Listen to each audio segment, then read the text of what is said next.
In the summer of 2017, the Trump administration quietly began a controversial program. There were hundreds and hundreds of little children who had been taken from their parents. While everyone's waiting to see whether they're going to enact a policy, they were doing it anyway. 1 year later, it shocked the world.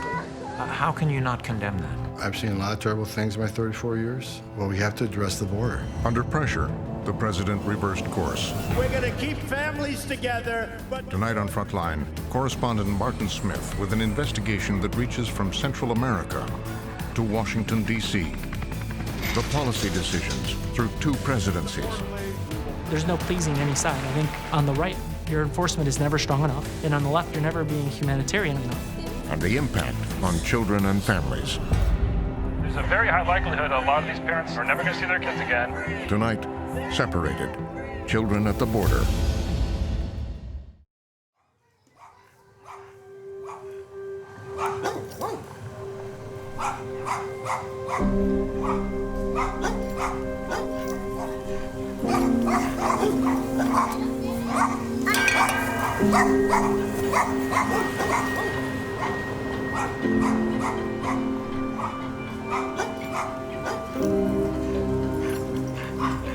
The border spans over 1,900 miles. Nearly 700 of them have a wall or a fence. Where there are gaps, aerostat blimps surveil from above.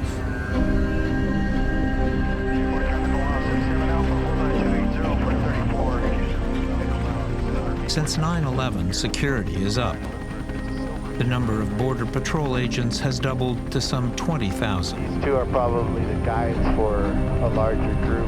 Might have come up north, but then went south. In mid-June, a young woman and her son from El Salvador took a raft across the Rio Grande into southern Texas. That one was pretty young. Yeah, but they've been trying all day. After several hours of wandering in the hot sun looking for help, they found some Border Patrol agents and asked for asylum. After 24 hours in a holding cell, they were released. I met them at this shelter in McAllen, Texas. Maritza Amaya and her 9-month-old son, Wilfredo. ¿De dónde viene? Del Salvador.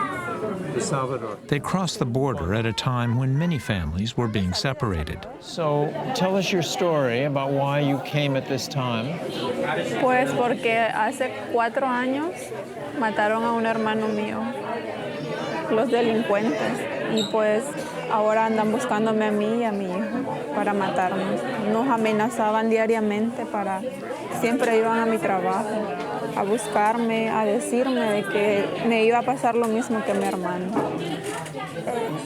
Were you aware of the risks of being separated from your child when you came?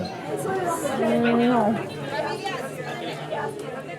The day I met Maritza happened to be the same day President Trump issued his executive order halting more separations.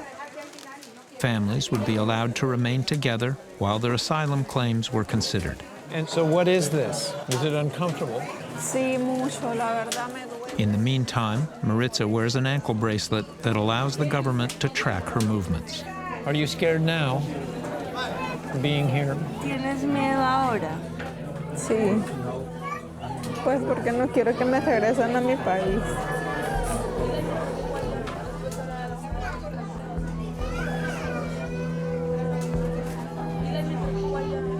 This shelter was founded in 2014 by Sister Norma Pimentel.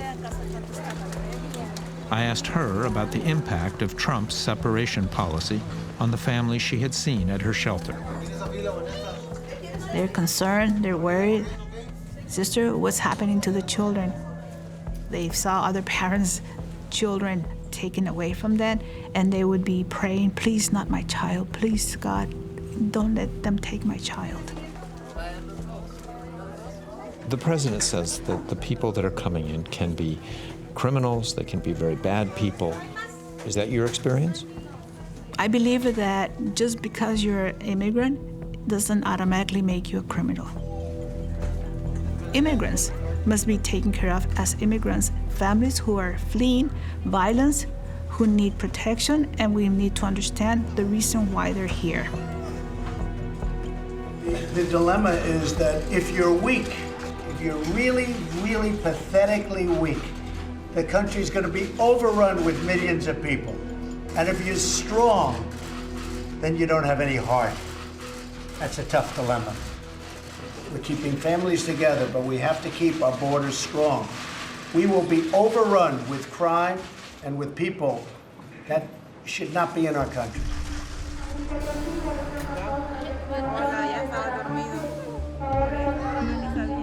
Later that night, Maritza and Wilfredo waited for a bus to take them on a 2-day journey to be reunited with a brother living in Virginia.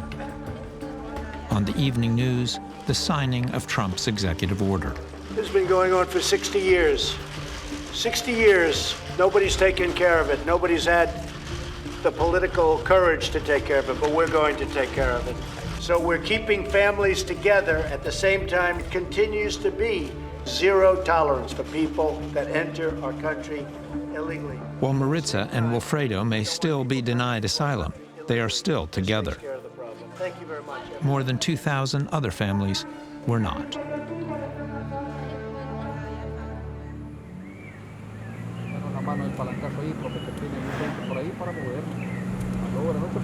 A few days later, I traveled to El Salvador, Central America, to visit a father who had been separated from his 6-year-old child after crossing into the U.S. illegally. I found him, Arnovis Guidos Portillo, in a tiny village 3 hours outside the capital. It had been 1 month since he'd seen his daughter, Maybelline. He was calling a shelter in Arizona where she was being held. Hola, ¿se encuentra Maybelline? Sí, soy papá de Maybelline. Va a estar unas horas. Ah, okay. What would you like to say to her right now? Primeramente que me perdone por verme separado de ella, aunque no fue de mi gusto que los hayamos separados, pero que cuando mi hija me pregunte, papi, ¿por qué te fuiste de mí? O cuando me pregunte, papi, ¿por qué te viniste vos primero y me dejaste sufriendo allá? Entonces, no sé qué voy a responder. Sí, esta es mi casa. Arnovis gave me a tour of his one-room home. Esta es casa de Maybelline, aquí era donde dormía. Era su vestido favorito. Su ropa. También hay sus juguetes, ¿no? No habían grandes juguetes, pero era todo lo que tenía para jugar. Entonces ella tenía una imaginación muy grande. Do you have pictures of her? Sí, tengo fotos de mi hija.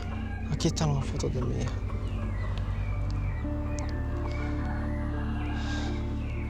Es algo difícil ver las fotos de mi hija y darme cuenta que no está conmigo.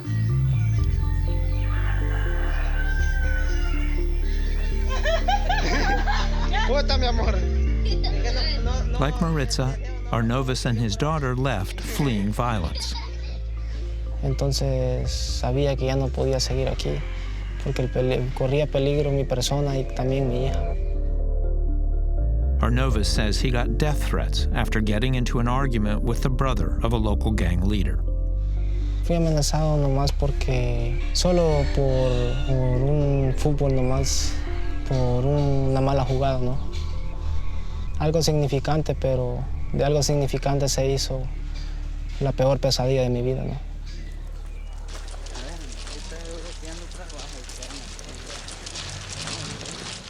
The journey north can be torturous.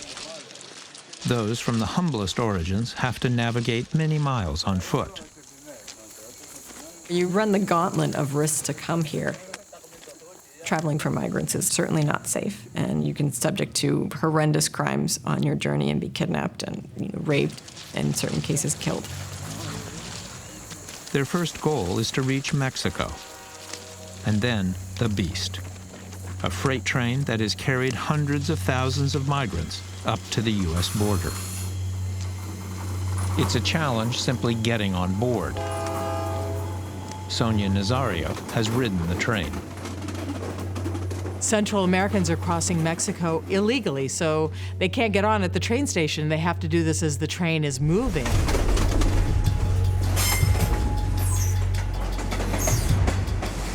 for a lot of the kids, I would see that the first rung of the ladder would be at their waist or even higher. So children would lose legs and arms and be killed by these freight trains trying to get on and off them.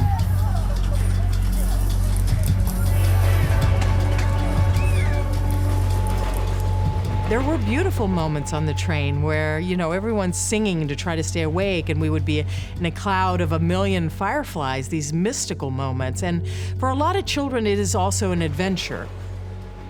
That's what they view it as until the first horrible thing happens. They had gangsters who controlled the train tops, who would roam from car to car and surround these people and say, your money or your life, throw people off of these trains to the churning wheels below. It's incredible what these people would go through to try to get through the United States. Many migrants never make it to America. Along the tracks, immigration police often find only discarded clothing. Ya que en este lado de las vías del tren es donde se cometen asaltos, violaciones a migrantes que pasan acá. Este es un paso migratorio prácticamente. According to human rights groups, 6 out of every 10 women traveling the route report being raped. And many get birth control injections before setting out on their journey. I was astonished by the number of people I found crossing through Mexico trying to get to the U.S. who had faced some kind of kidnapping or some kind of extortion or some other kind of violence.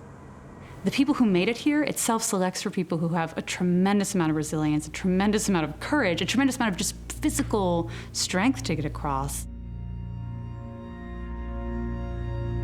Arnovas and Maybelline avoided the beast. Instead, Arnovas paid a smuggler, or coyote, to help him and Maybelline. Arnovas said the hardest part was when their coyote packed them in a trailer.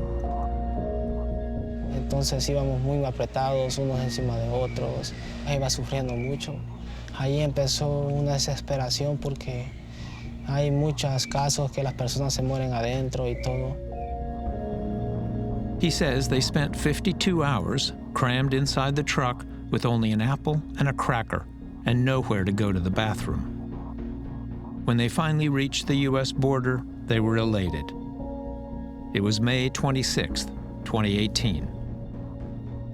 Before crossing the Rio Grande, they paused for a snapshot. After crossing, they were hoping to join Arnovas' brother in Kansas. Did you know that you faced possible separation when you came across the border? No sabía nada de eso. Si eso hubiera sabido, nunca, no me hubiera ido. Arnovas and Maybelline surrendered to Border Patrol and were taken to a processing center in McAllen, Texas. But 24 hours after they arrived, they were separated.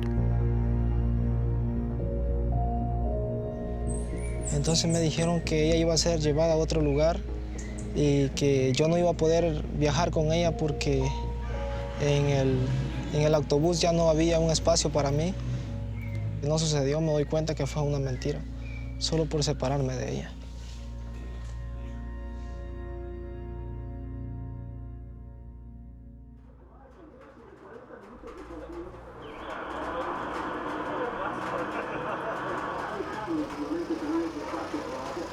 The last time Central Americans fleeing violence made big news was during the Obama administration.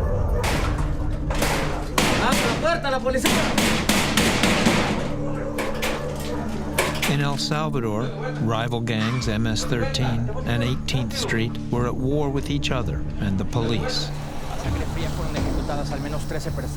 Bodies showed up every day. The violence spread to neighboring Honduras and Guatemala. During Obama's first term, many of those fleeing the violence were young people traveling without their parents. And the numbers were steadily increasing. The government releasing stark new numbers from the crisis on our southern border. Then, in 2014, there was an unprecedented surge of minors and young families. Border Patrol says more than 55,000 unaccompanied children have been detained since October. That is up 500%. U.S. officials were totally taken by surprise.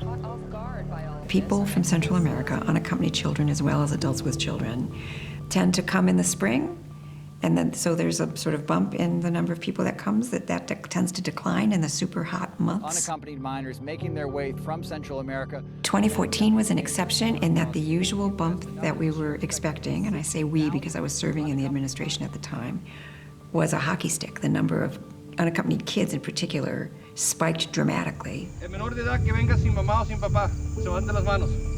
Unaccompanied juvies by themselves. The violence over there doesn't allow us to go to school. That's why we're coming over here. The U.S. seemed to be caught unaware that there were these push factors in Central America and that there was this surge that was developing of these children. You know, if your house is on fire, you are going to find a way to get out. And these children were finding a way to get out. When I took office, I committed to fixing this broken immigration system. Then President Obama asked Amy Pope to help coordinate the White House response. We started to hear from Customs and Border Protection that they were starting to see an uptick of children coming through. It was clear that it was a pretty significant difference from what we'd seen in the past.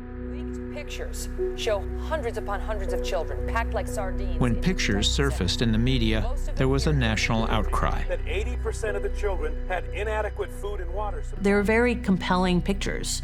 It was hard to believe that this was happening at the U.S. border. A tidal wave of unaccompanied alien children. And they reinforced this perception that our border was being flooded. As we speak, there are enough Republicans and Democrats in the House to pass an immigration bill. For the administration, the timing was terrible. Some in the House Republican caucus are using the situation with unaccompanied children as their newest excuse to do nothing. President Obama was, at the time, pursuing major immigration reform. But his decision to give temporary protection to undocumented children raised in the U.S. was blamed for sending the wrong message. The president's own programs, the Deferred Action for Childhood Arrivals, DACA, word's getting back home. If you come to the United States and you're a child, you just tell them you want to come in and they're going to let you in. We're seeing a humanitarian disaster, one of the administration's own making. Vice President Biden's advisor was Juan Gonzalez. You were trying to push through immigration reform. Then you get 60,000 unaccompanied minors coming across the border. What was going on inside the administration? Well, I think I would say there was a general concern that the flow of migrants to the southwest border would eliminate any opportunity to actually advance meaningful immigration reform in the United States. What Republicans had actually been asking the White House to do was to be stronger on immigration enforcement. There's no pleasing any side. I think on the right, your enforcement is never strong enough, and on the left, you're never being humanitarian enough. Yeah, we're on my property right now. That fence right there is my neighbor. As the numbers of migrants increased, so did anti-immigrant sentiment. Last year, we met Mike Vickers, a local veterinarian in Brooks County, Texas, right on the border with Mexico. We need to go through this gate. He blamed Obama's immigration proposals for luring thousands of young migrants to America. The Obama administration hurt us when he declared that if they have a family member here, he was going to allow them to stay. I mean, it was like 24 hours later, here they come. I've got pictures of the huge groups of these teenagers pouring across, intercepting them out here. Huge groups of them coming through.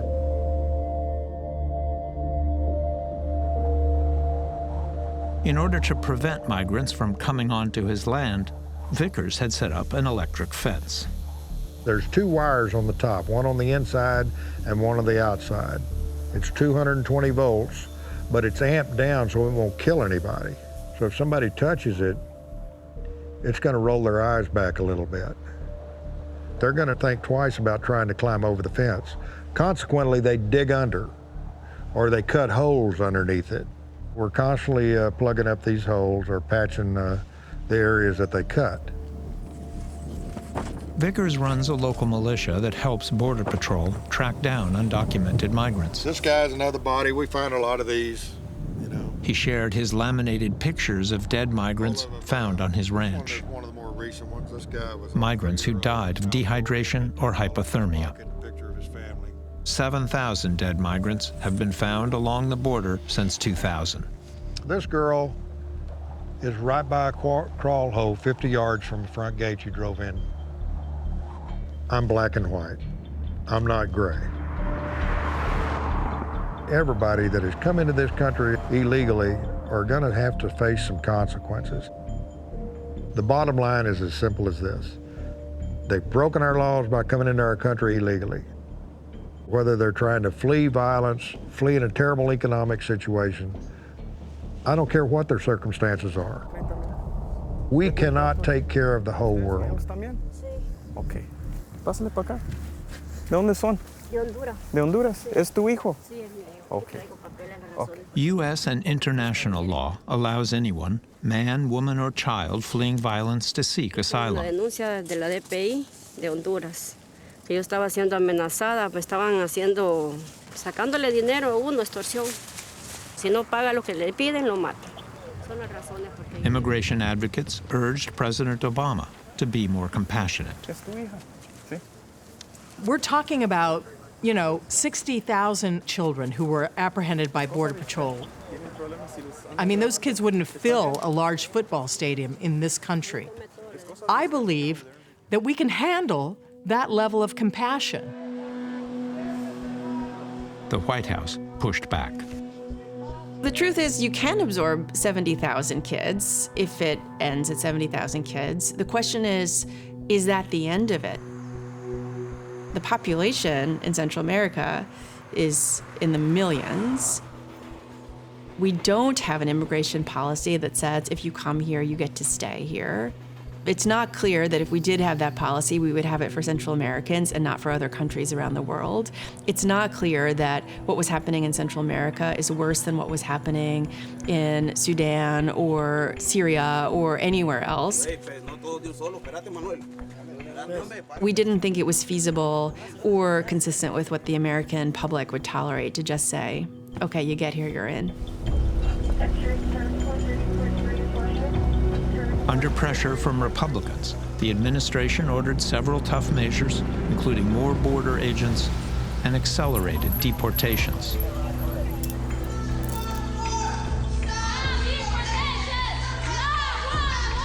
Immigration advocates called Obama the deporter-in-chief. Most importantly, we will live up. Most importantly, we will live up to our character as a nation. To deter more immigrants, the Obama administration even considered separating children from their parents when they crossed. I do remember being struck that that was a pretty extreme proposal and that it wasn't considered for very long because it was a terrible idea. And what was the idea exactly? The idea is effectively what the Trump administration has enacted, which is to prosecute everybody who enters illegally, which would necessitate separating kids from their parents. And we didn't consider it for very long because it was on its face a terrible idea. Who raised an objection to that idea? It didn't need to be raised. We all kind of looked at each other and said, we're not going to do that, are we? And it was pretty clear we weren't, and that's pretty much as far as it went. A multi-million-dollar detention center has just opened in Texas. They rejected separating children from parents, but they did commit to an expanded use of family detention. In terms of what options might be on the table, detention for families, intact families, seemed to be the only place to go. Just beyond the dusty dirt field sits the largest immigrant family detention center in the United States. To accommodate the growing backlog of asylum seekers, the president ordered the construction of more detention centers. How did you feel about the idea of building out the infrastructure to allow you to detain families with children?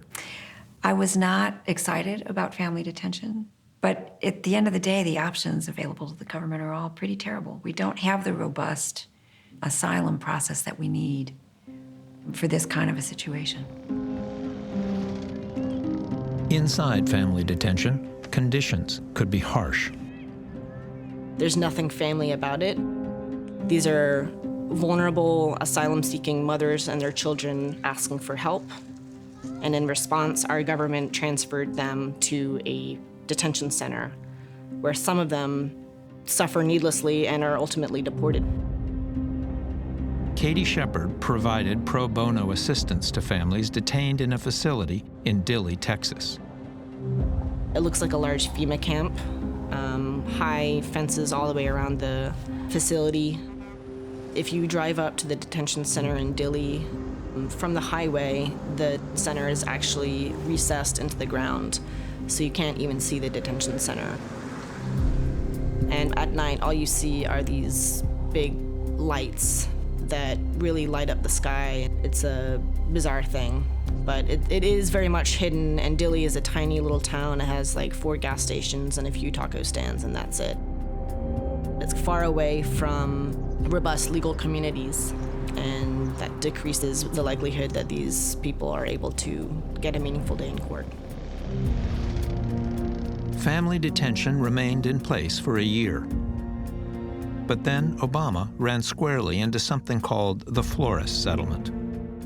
There's a settlement out there called Flores that limits when and how children can be held in detention. We read it as children cannot be held in detention alone under any circumstances.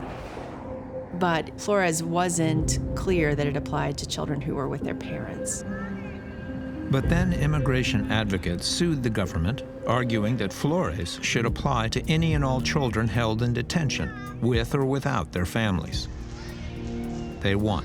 Late Friday night, a federal judge ruled the detention centers do not meet legal standards. The current policy of detaining immigrant children and their mothers is unlawful. The judge ultimately determined that you could not detain children for long periods of time and established a 20-day limit. President Obama was forced to release families intact pending court hearings. It was near the end of his term.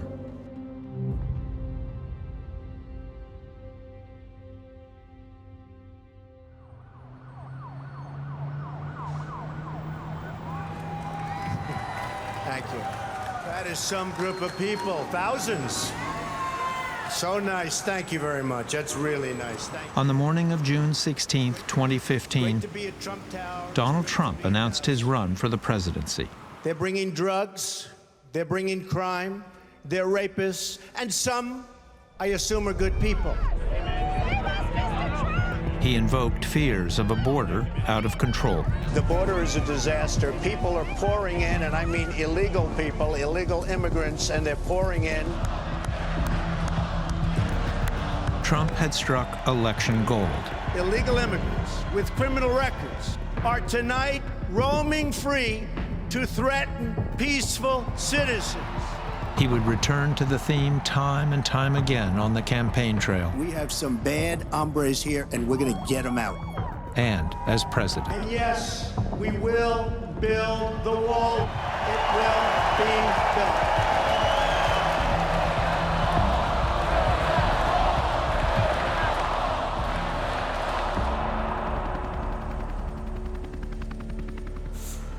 His first trip to California as president included a look at the 8-wall prototypes. After taking office, Trump moved quickly. If you don't have a wall system, we're not going to have a country.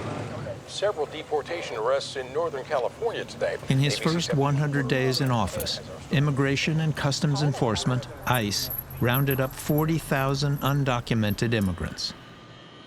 Trump also broadened the criteria for deportation and threatened to cut funding to sanctuary cities. Turn off the federal spigot for any city that refuses to cooperate on people in this country illegally. But some migrants continued to come across. ¿Cómo están? ¿Es tu hijo? Sí. ¿Dónde eres? Okay. Okay, pásale para acá. The president seemed especially frustrated by the policy of arresting family units and then releasing them pending a court date. We are going to end catch and release. We catch them, oh, go ahead. We catch them, go ahead.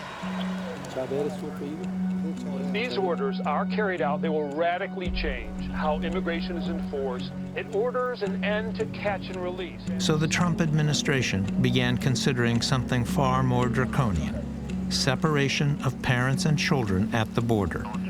The same policy that Obama had rejected. Are you, the Department of Homeland Security, considering a new initiative that would separate children from their parents if they try to enter the United States illegally?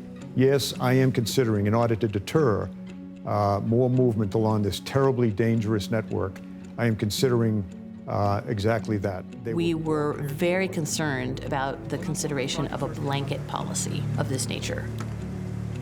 So we continued to monitor the situation, but we were unable to get confirmation that there was a policy in place from the administration. What we were told repeatedly was that it was being considered and that they continued to see it as the solution for how to prevent people from coming to our border and asking for asylum. There's been reports that you are considering separating children from their mothers at the border, and I want to know whether that's true.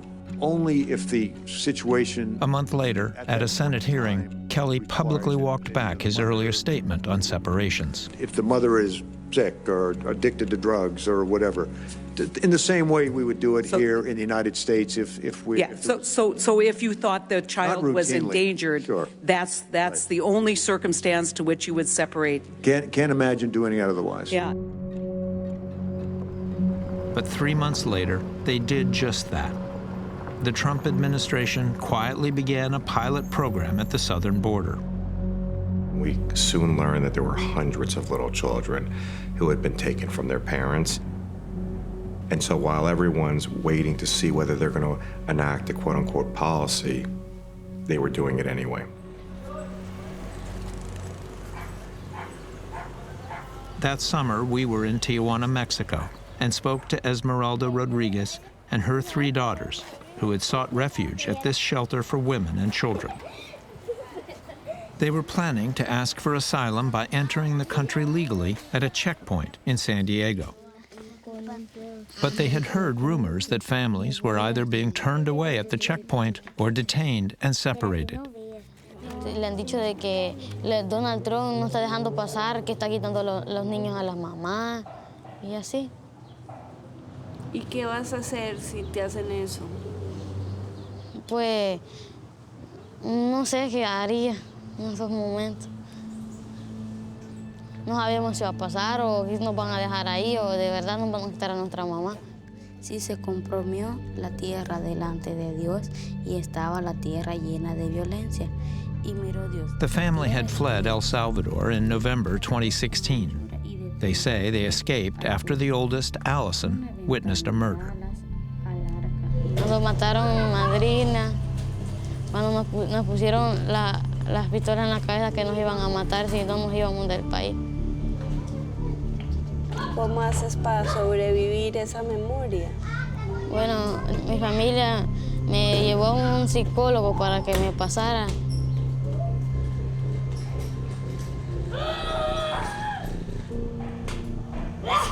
¿Y sigues pensando en ese momento? Sí. En la noche me levantaba con miedo porque como soñaba que estaba de nuevo viendo a mi madrina que la estaban matando. Allison's mother said there was no turning back. Porque ella no mata. No matan allá.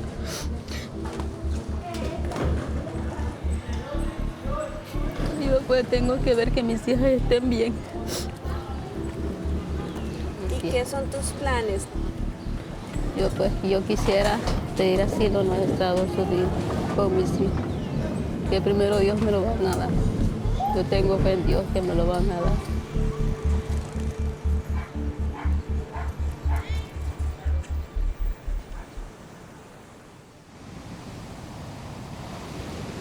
The practice of separating families was in effect by the fall of 2017, but opposition was muted. I have put in place a zero-tolerance policy for illegal entry. It was not until months later that Attorney General Jeff Sessions made the separation policy explicit while on a border visit to San Diego. He said the government had to separate children while their parents were prosecuted for illegal entry. If you are smuggling a child, then we will prosecute you. And that child may be separated from you as required by law. If you make false statements... Are you going to be separating families? Is that why you're here?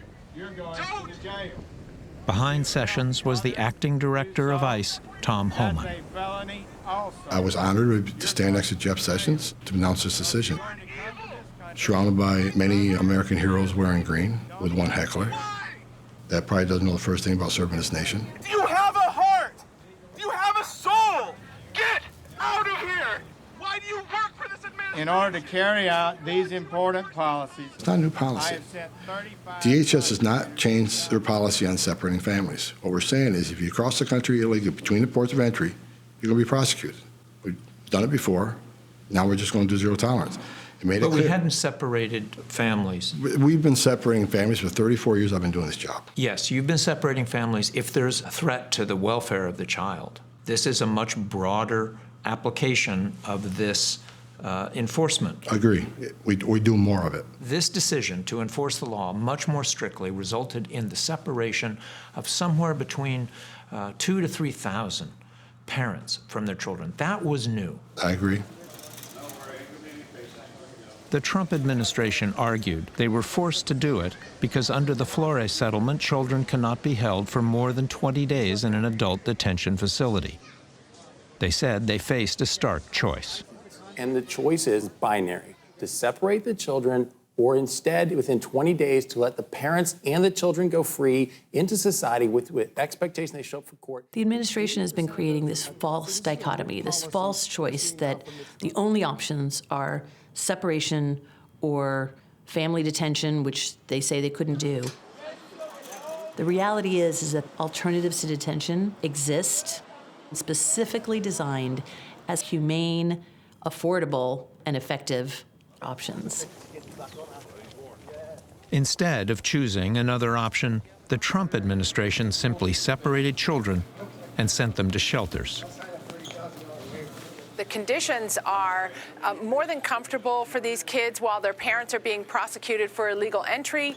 They're keeping them in a protected, safe environment that, frankly, is probably superior to some of the situations you see in our cities and towns. Jessica Vaughn is the director of policy studies at a Washington-based think tank that advocates strong border enforcement. Money for these shelters, but they are appropriate for these kids. Has this been done ever before in American history?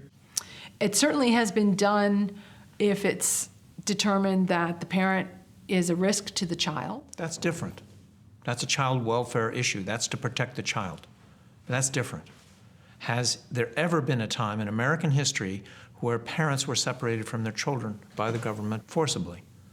Well, certainly in the criminal justice system. Yes, but that's different. That's for the welfare of the child. I can't think of another time that I know of when kids have been separated from the caretaker parent. In fact, the last time children were separated like this was when the government forcibly separated Native American children from their families. A lot of Americans find it appalling. What do you say to them? I think it's appalling that we have to do it. What do you think the consequences are for these children that have gone through, that are still going through this trauma? I think it's very possible that some of these kids will have some lasting effects. For 15-year-old Jocelyn Belush, who crossed into Arizona with her mother on June 1st, it was traumatic. They were picked up and initially taken to a cell, which detainees call the icebox. Nos tomaron las huellas, después nos trajeron para allá, para la hielera, allí. Y de ahí nos quedamos ahí, esperando para ver qué hacían. Y ahí había mucho frío. Within hours, they were separated. Jocelyn was sent to a Texas shelter. Her mother remained in Arizona. ¿Qué te explicaron? No me dijeron nada.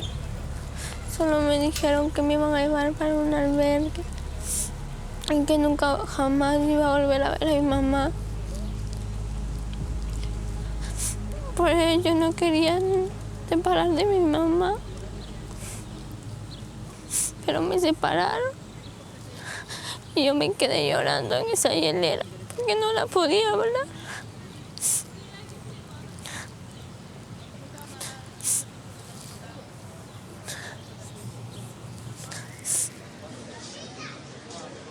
For the very young, the experience is likely even more harrowing.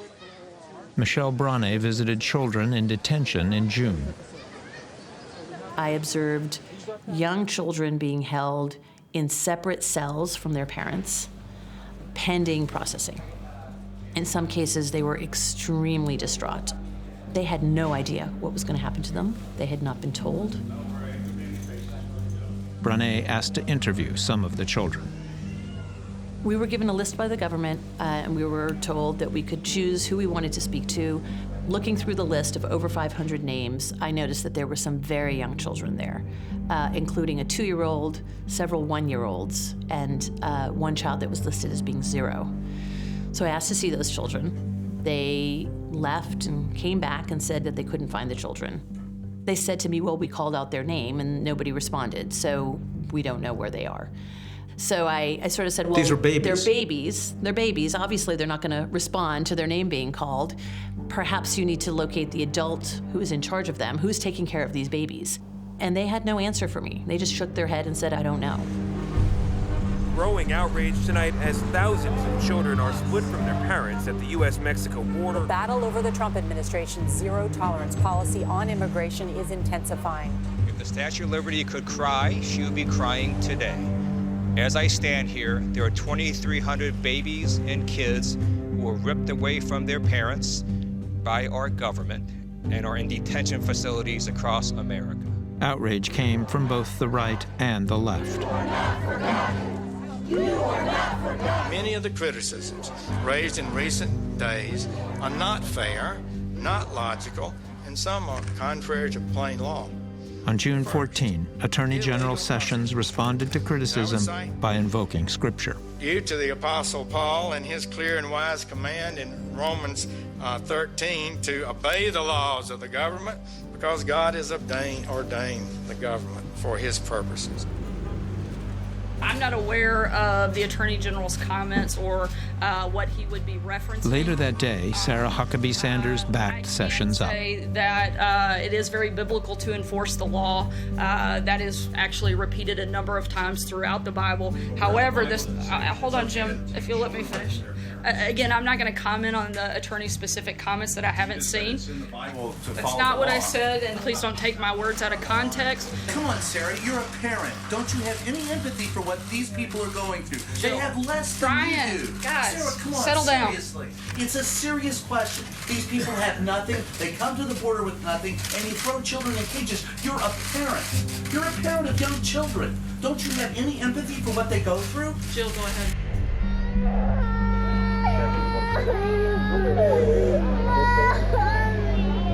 4 days after that, an audio tape was published by ProPublica. It led the news for days.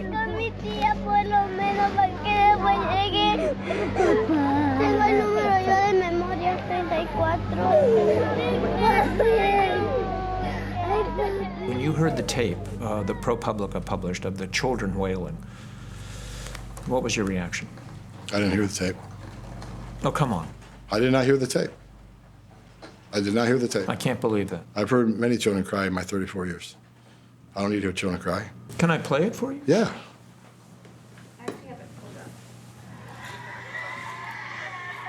It's a young girl who asks to call her aunt. She wants to call her aunt. She has the number memorized.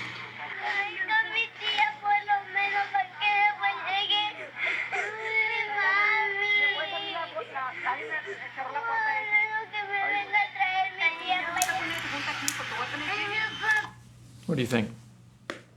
It tugs at the heartstrings for sure. How can you not condemn that? Look, I've seen a lot of terrible things in my 34 years. Well, we have to address the border. I mean, do you not sympathize with their absolutely, situation? I'm a parent. It's sad, but when the government chooses to enforce the law and they separate the parent that's been prosecuted, just like every U.S. citizen person in this country gets separated when he gets arrested, but people want a different set of rules for an illegal alien. We're signing an executive order. I consider to be a very important executive order. It's about keeping families together. 2 days after the audio tape of the wailing children, the president reversed course. You're going to have a lot of happy people. Feel very strongly about it. We don't like to see families separated. At the same time, we don't want people coming into our country illegally. This takes care of the problem. Thank you very much, everybody. Thank you. The president's order stopped future separations, but it said nothing about what would happen with the children already separated. On June 30th, demonstrators in 700 cities and towns across America demanded reunification. Hey there, everyone. We're headed towards the Department of Justice. Thank you all. As a result of an ACLU lawsuit, a federal judge in California had ordered the government to reunite all separated children within 1 month.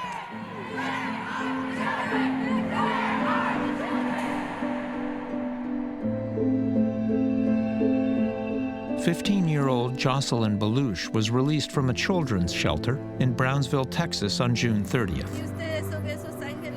6 days later, her mother, Juana, was released from a detention center in Eloy, Arizona. Volunteers paid her bond. Estamos conscientes de que venimos a este lugar sin ninguna invitación, pero el castigo, el pago que pagamos es muy fuerte. She was released with another Guatemalan woman, Amalia, who had been separated from her 2 boys. Si no tienes paciencia, te caes. The following days would be full of hotel rooms and car rides, as the 2 were driven across the country to reunite with their children. Sí, ya vamos. Nos faltan unos días, lo sé, pero vamos. Ya solo son horas. Para mí es una gran emoción. Puedo olvidar. Es un momento fue una adrenalina aquí en mi corazón. Sí. Yo estando en Eloy dije que no quería estar en este país porque estaba encerrado. Ahí en la detención nos hacían sentir que nosotros no teníamos que estar aquí. De que por qué venimos a este país donde nadie nos quiere. Pero ya estando aquí, yo le agradezco a Dios la oportunidad que me dio de estar aquí. In New York, mother and daughter were reunited after 38 days apart. Juana says her daughter had changed. En su forma de ser era muy dulce, pero ahorita es un poquito enojada. No era así. Por miedo quizás, no sé. Ya siento que me cambia mucho. Como que a veces me enojo, no sé. Es por lo que viví, que no lo quiero volver a recordar.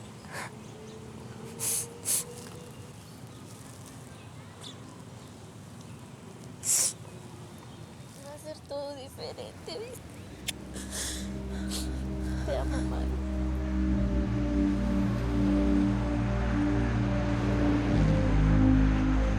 Despite a court order, hundreds of children remain separated from their parents.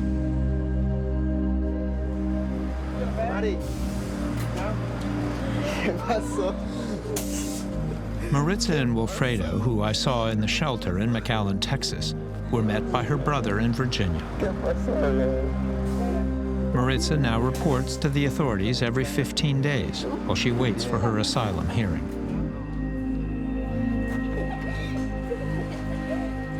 The Rodriguez family spent 4 weeks in family detention before being released. We have since lost touch with them.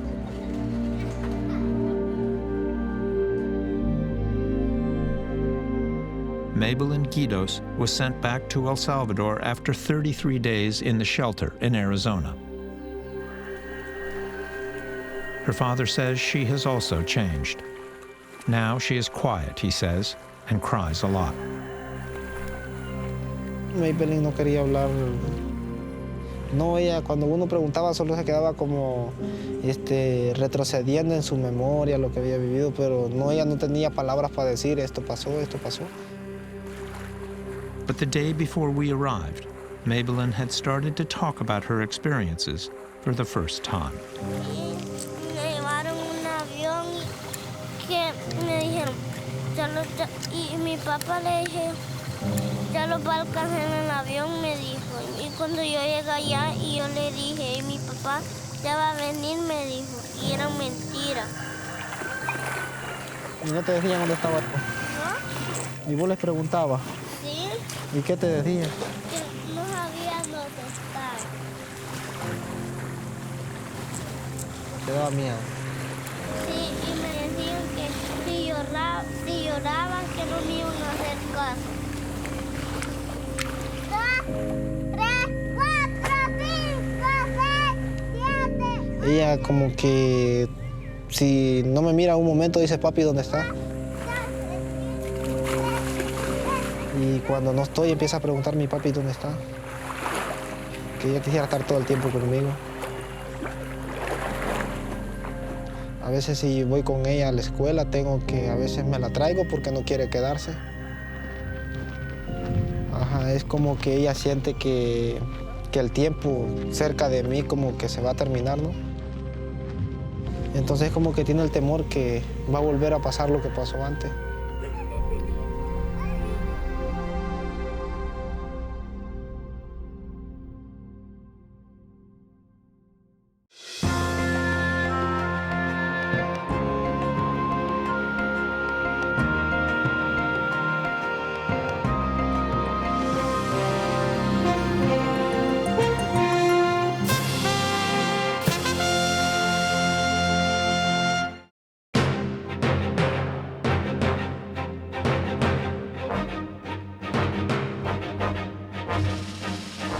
For more on this and other Frontline programs, visit our website at pbs.org/frontline.